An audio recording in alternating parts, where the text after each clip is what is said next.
Hoje o tema é bem filosófico. Vamos falar sobre a natureza da realidade, falar da relação entre criação e redenção e falar da importância prática da lei de Deus, os 10 mandamentos, em toda a humanidade. Vai?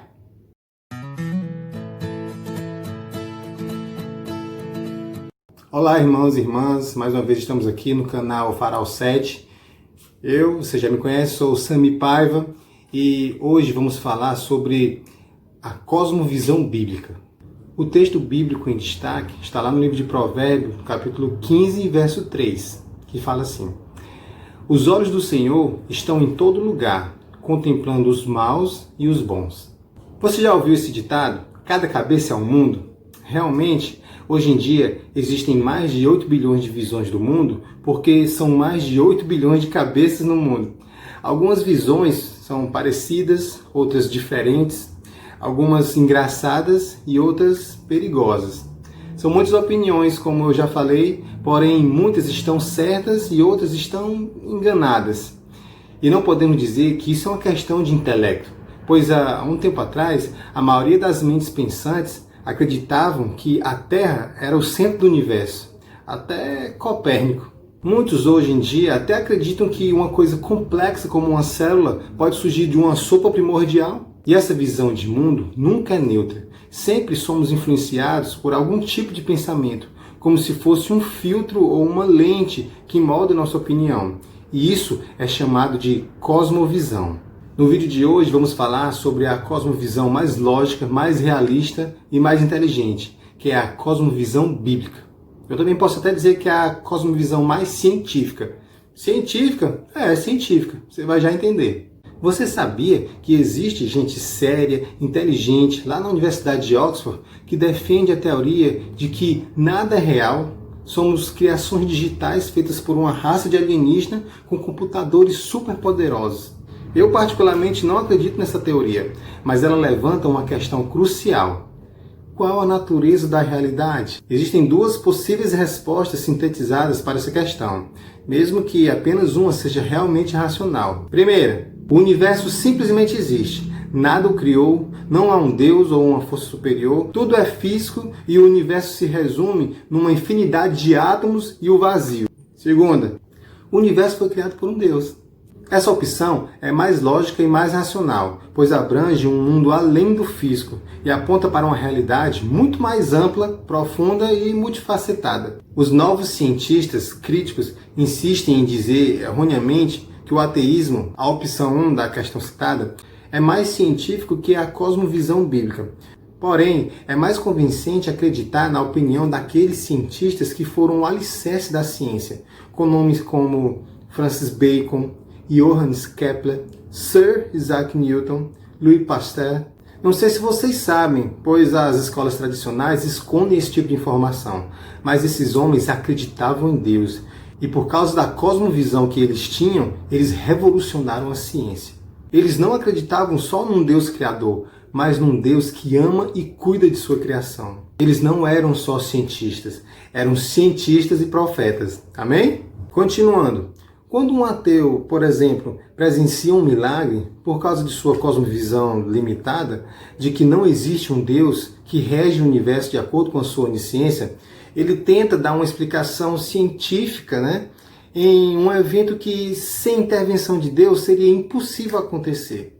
Assim, a grande maioria dos eventos que contribuíram para a nossa história é posta na conta do acaso, que, na minha opinião, parece varrer a sujeira para debaixo do tapete. Tipo, se eu fosse um ateu, me incomodaria muito esse monte de coisas improváveis acontecendo na história e umas até preditas há milhares de anos antes de acontecer, que são as profecias bíblicas no caso.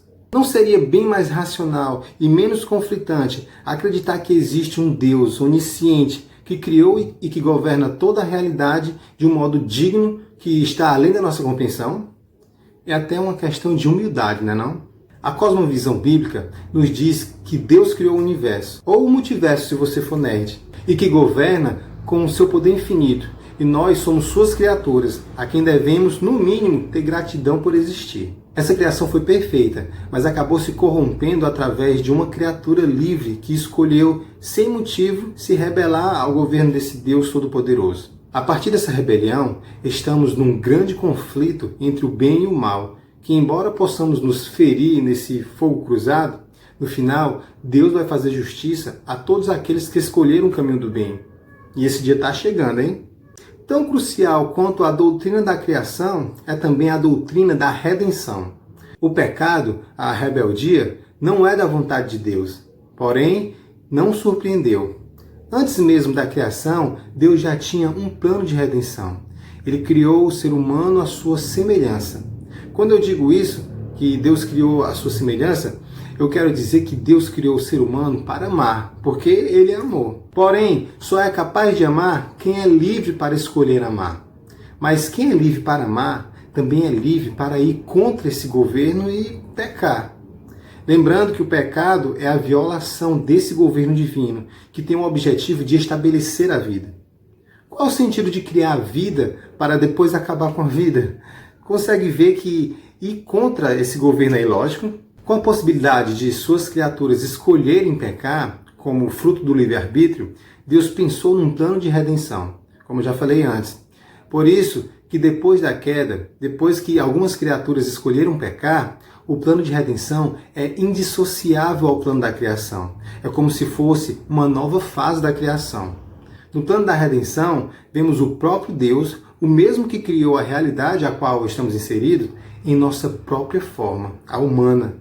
O Deus infinito que criou todas as coisas se humilhou e se limitou à nossa condição, com todos os nossos pesares: fome, frio, vulnerabilidade a doenças, entropia celular, todo sofrimento humano. Perceba que foi iniciativa desse Deus.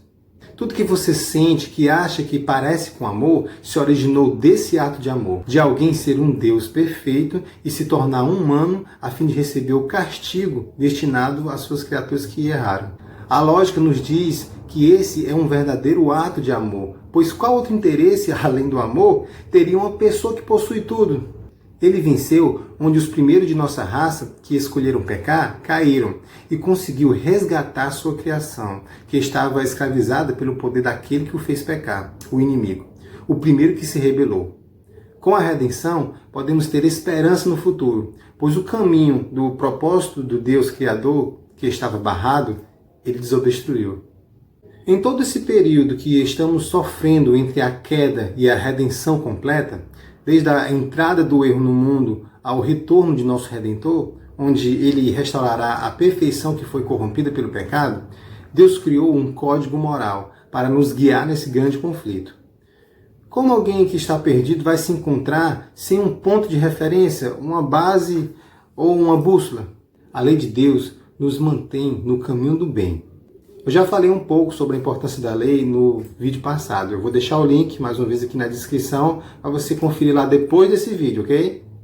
Essa lei está na essência de toda a sua criatura, até naquelas que decidiram não segui-lo. Se você tomar como exemplo uma tribo aborígene que nunca ouviu falar de Deus, ela vai achar no mínimo estranho uma pessoa matar a outra, roubar, mentir, fugir com a esposa do outro. Por quê? Como eu já falei, porque essa lei está gravada em nosso coração, no subconsciente de cada ser humano. Acontece que, por influência de uma cosmovisão diferente, eu posso dizer até que é demoníaca, essas ideias vão se distorcendo à medida que uma pessoa ou um grupo de pessoas vai se afastando do propósito real a qual Deus criou, que é amar. A doutrina da lei de Deus, os 10 mandamentos, também é tão importante quanto a criação e a redenção. Sem ela, o evangelho não faz sentido. A lei de Deus nos protege de nos tornarmos monstros de verdades e de cometer atrocidades. E pior, monstros que amam suas esposas, monstros que brincam com seus filhos depois de jantar, monstros que ajudam a uma velhinha a atravessar a rua. Aí, Samir, você não está exagerando não? Será mesmo? Você sabia que quando os nazistas resolveram fazer os campos de concentração e exterminar milhões de pessoas, a grande maioria dos cidadãos acreditavam que estavam fazendo uma coisa certa. Sabe por quê? Porque estava na lei daquela nação. Pena que a lei dessa nação não tinha como base os 10 mandamentos. Você entendeu agora porque a lei de Deus é tão essencial à vida? Eu poderia citar outros exemplos de nações que legalizaram leis absurdas, como a mutilação de órgãos genitais femininos em algumas regiões da África, comércio de escravos, segregação de raças, incentivo ao preconceito. Isso foi nos Estados Unidos do século XIX, viu? O estupro em massa de mulheres, promovido pelo governo vigente da Rússia, lá pelas décadas de 20, 30 por aí. Mas o exemplo do nazismo já é o suficiente para você ver o estrago do que o homem sem a lei de Deus pode fazer. Por mais inteligente que o homem seja, continua sendo uma miniatura do diabo quando não está com Deus. E o pior disso tudo é que essas ideias não nascem numa sala especial do governo só para leis demoníacas, não. Elas nascem nas salas de aula, naturalmente, passada através de um professor que infelizmente também foi doutrinado com essa filosofia demoníaca enquanto concluía sua faculdade. Um ciclo do mal. E assim nasce um monstro. E logo mais, uma sociedade de monstros. Por quê? Porque não nutriu a lei que Deus pôs em seu coração. Porque não reconheceu que precisamos de nosso Criador e Redentor. Porque escolheu se rebelar. Você percebeu agora porque adotar uma cosmovisão bíblica e acreditar em um Deus Criador e obedecer à sua lei é importantíssimo? Se você já adota essa cosmovisão, a cosmovisão bíblica, parabéns! Mas queria pedir para vocês orar pelas pessoas que ainda estão sendo enganadas. Ore por elas e ame-as mais ainda. A nossa missão é propagar esse Deus àqueles que precisam. Amém? Irmãos, o vídeo fica por aqui e mais uma vez eu falo a vocês que se alguma coisa não ficou claro, se alguém tem alguma dúvida, escreve nos comentários que aí a gente troca uma ideia, a gente acaba resolvendo tudo isso. Se você achou esse vídeo relevante, se achou ele edificante, dá um like, compartilha para os seus contatos, assim o Evangelho vai sendo espalhado para todas as pessoas. Amém? Fique com Deus e até a próxima semana.